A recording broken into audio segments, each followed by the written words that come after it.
Hi, first grade, and welcome to Literacy Lesson with Miss Dirksen. Today is Wednesday, April 29th. The month of April is almost over. How exciting is that? Let's get started with today's lesson. Today we will be creating a timeline and writing key events from the story. Well, boys and girls, our story today is the U.S. in Space. Did you know U.S. stands for United States? That's where we live, the United States. So I'm going to put this on our anchor chart so we can always refer back to it. So before we get started with our story, the U.S. in Space, I would like to go over some vocabulary and then we'll read the story, and after that we will create our timeline. All right, let's get started with our first word I want you guys to know. Timeline. We've learned timeline before, but if you don't remember, I'm going to tell you. And that's okay. I'm just refreshing your brain. So a timeline means sequence of events arranged in chronological order. Some of you guys are saying, Miss Dirksen, I don't know what chronological order means. That just means you organize events. How crazy. It's just a fancy word to say organize events. Can you guys say chronological? Excellent. Look, now you can tell your parents. I learned a fancy word. Chronological order, that just means organize events. Why don't you tell your parents that? All right, the second one I want you guys to know is key details. I know you know this one because we do this a lot in school. But again, if you don't remember, that is okay because we're going to go over it again. We're going to refresh our brains. It means information that gives you the main idea of the story. How awesome is that? Our next one is orbit. Can you guys say it? So I know you guys learned this early on, and if you don't remember, I will go back over it. So orbit means to spin or go around an object. So I'm going to put that right over here. Remember, our anchor chart is something we can always refer back to. So I even have a picture with orbit. Do you see that blue dot and the yellow dot? Do you see how the blue dot is going around the yellow dot? That means orbit. So for us to remember what it means, I'm going to put a picture next to it. Okay? Our last one, and probably my favorite one, rover. Can you say it? Excellent. Let me tape it on here. So, some of you are like, I don't know what rover means, Ms. Dirksen. Well, it means a vehicle that is designed to move across the surface of a planet. Some of you are like, well, what's a planet? Earth is a planet. Did you know that? So this is what a rover looks like. It looks like a robot. Do you see how cool that looks? Yeah, it looks like a robot. So for us to remember, I'm going to stick it right next to our word and our meaning, okay? Now that we've gone over our vocabulary, now we can read the story and understand the story. So I'm going to read it first, and then I would like you to read it with me the second time. All right, let's get started. All right, here's our story, boys and girls. Are you ready? I'm going to read it first, and then I would like you guys to read it with me. So I want you guys to listen carefully, okay? The U.S. in Space. In 1961, Alan Shepard became the first American to go into space.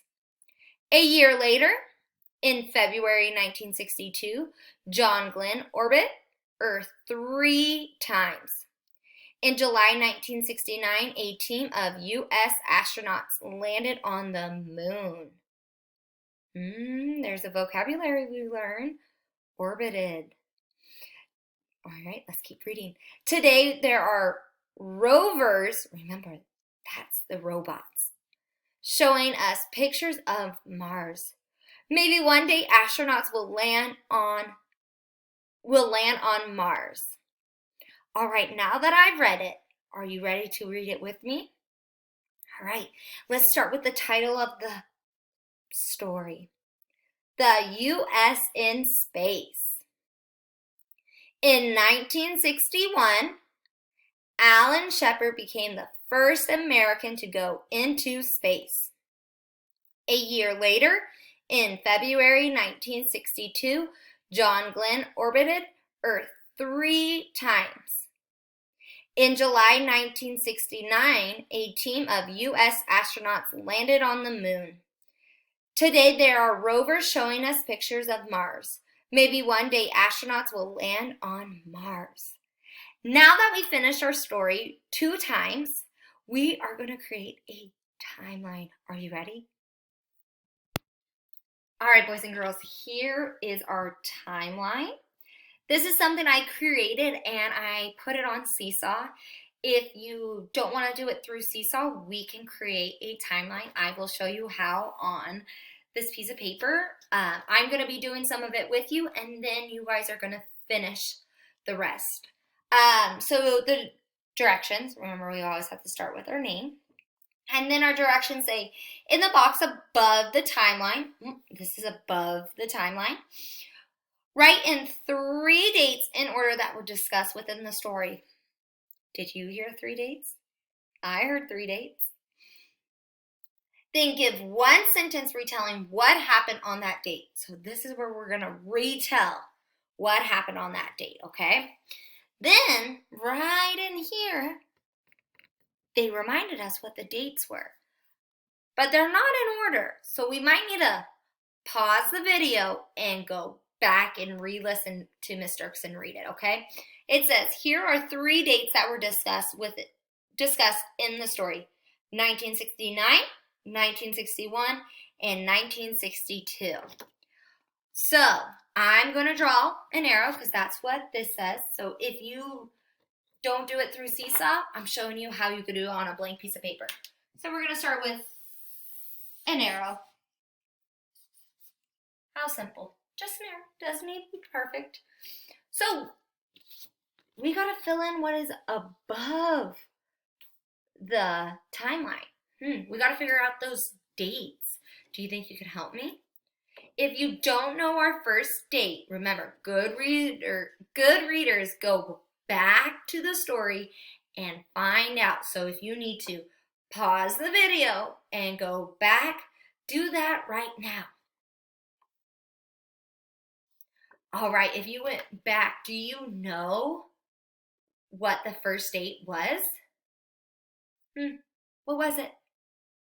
1961. You are correct. So I'm going to do it the same way this template has it. So it says so I'm going to write in 1961. And then I'm going to box it so that I know. All right. What is our second date? Remember, if you need to pause and go back, do that right now. All right, what is our second date? 1962. Boys and girls, I have a question for you. Where should I put 1962? Should I put it in the middle? Should I put it at the end? Remember, there was 3 dates. So if I put it at the end, where would I put the next one? You said the second one was 1962. Does it go close to 1961 or far away? Remember, these are dates, so they go in order. This is our chronological order. So do they go close to 1961 or far away? Take a moment and think about that. Do you have it? What is it? 1962 goes close to 1961. You want to know why?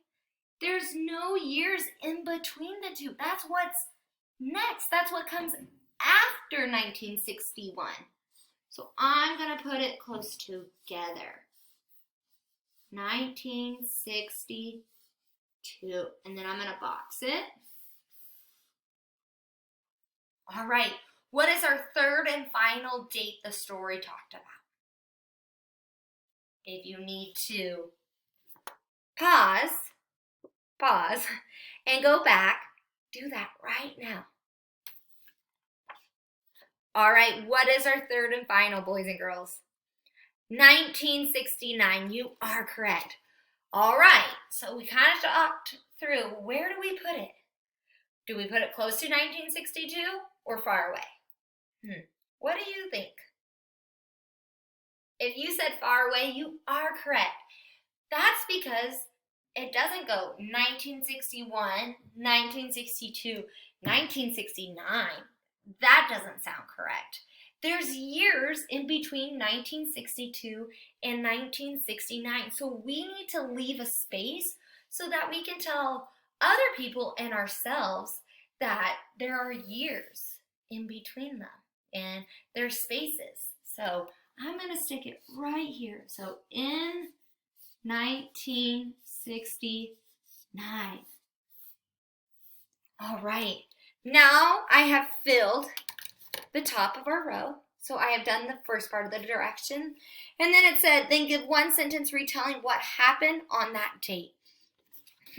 So I'm just going to do one. I'm going to divide this up so that we can tell where 1961 is discussed about and where 1962 is, so that I don't get confused. So I don't really remember what happened in 1961. And like I've always said, good readers always go back. So I'm going to go back. All right, boys and girls, I am back to the story because like I said, good readers always go back. So let's reread and figure this out. The U.S. in space. In 1961, Alan Shepard became the first American to go into space. Well, I needed 1961. What happened? Alan Shepard became the first American to go into space. All right, boys and girls, I'm going to write that right underneath 1961 because that's where it happened. Remember, Alan Shepard was the first American to go into space. So I'm going to write that here. Alan Shepard was the first American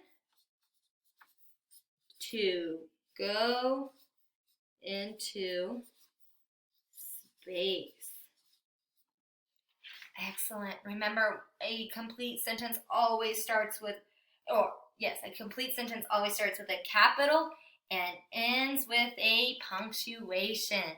So now that I've shown you an example of how I want it set up, I would like you guys to rewrite and retell me what happened in 1962 and also in 1969. I can't wait to see what you guys write in there. And remember, good readers always go back to the story to find out what happened. Have a wonderful day. Bye, you guys.